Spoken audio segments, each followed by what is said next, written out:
Tuhan bersamamu. Inilah Injil suci menurut Lukas. Dimuliakanlah. Yesus bersabda kepada orang Farisi yang mengundang dia makan, "Bila engkau mengadakan perjamuan siang atau malam, janganlah mengundang sahabat-sahabatmu, saudara-saudaramu, kaum keluargamu, atau tetangga-tetanggamu yang kaya, karena mereka akan membalasnya dengan mengundang engkau pula, dan dengan demikian engkau mendapat balasannya. Tetapi bila engkau mengadakan perjamuan, undanglah orang-orang miskin, cacat, lumpuh, dan buta. Maka engkau akan berbahagia, karena mereka tidak mempunyai apa-apa untuk membalas engkau. Sebab engkau akan mendapat balasannya pada hari kebangkitan orang-orang benar." Demikianlah sabda Tuhan.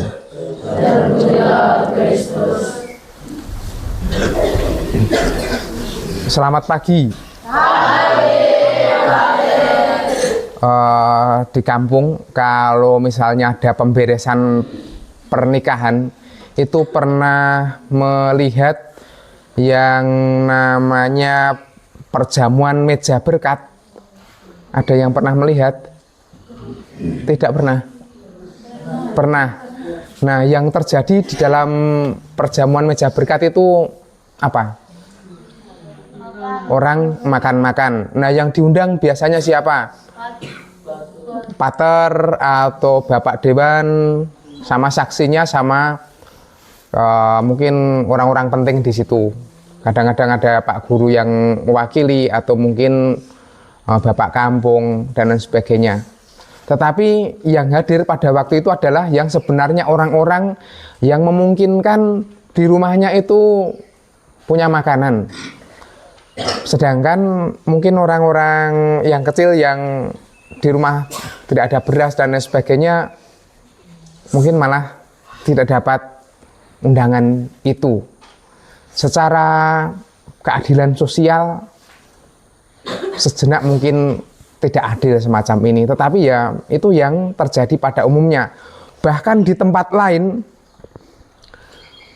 sebuah pesta pernikahan misalnya itu sudah diplot tempat duduk ini nanti punya orang penting siapa, di sini siapa, di sini sahabat-sahabat, di agak belakang orang-orang yang tidak begitu terkenal dan lain sebagainya, dengan harapan mereka membawa sumbangan yang banyak, sehingga sebuah pesta pernikahan atau pesta yang lain itu menjadi sebuah ajang bisnis.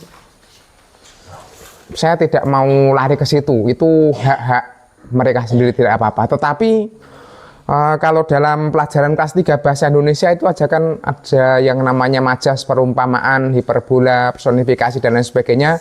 Saya mau bicara tentang perumpamaan yang dibicarakan Yesus pada Injil hari ini.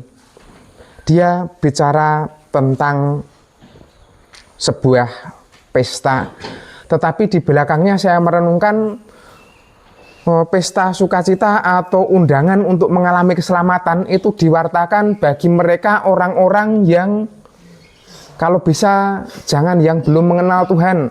Karena kalau orang-orang Farisi mewartakan keselamatan Tuhan itu hanya di sekitar mereka saja, yang sebenarnya itu orang-orang Israel sudah banyak mengenal tentang warta Tuhan dari zaman nabi-nabi, itu nilainya masih kurang.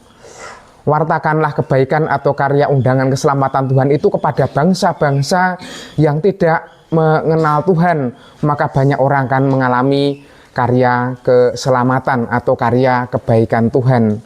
Dan yang kedua, yang namanya pesta sukacita ilahi atau pesta sukacita surgawi tidak datang tiba-tiba otomatis. Pesta sukacita surgawi akan kita alami nanti kalau kita sekarang juga pelan-pelan melaksanakan atau melakukan yang namanya kebaikan kepada siapapun, tidak hanya kepada sahabat yang kita kenal atau orang-orang yang kita kasihi. Tetapi lebih dari itu, Yesus mengundang kita tidak hanya sebagai tamu, tetapi sebagai tuan rumah yang ikut ambil bagian di dalam perjamuan karya keselamatan itu.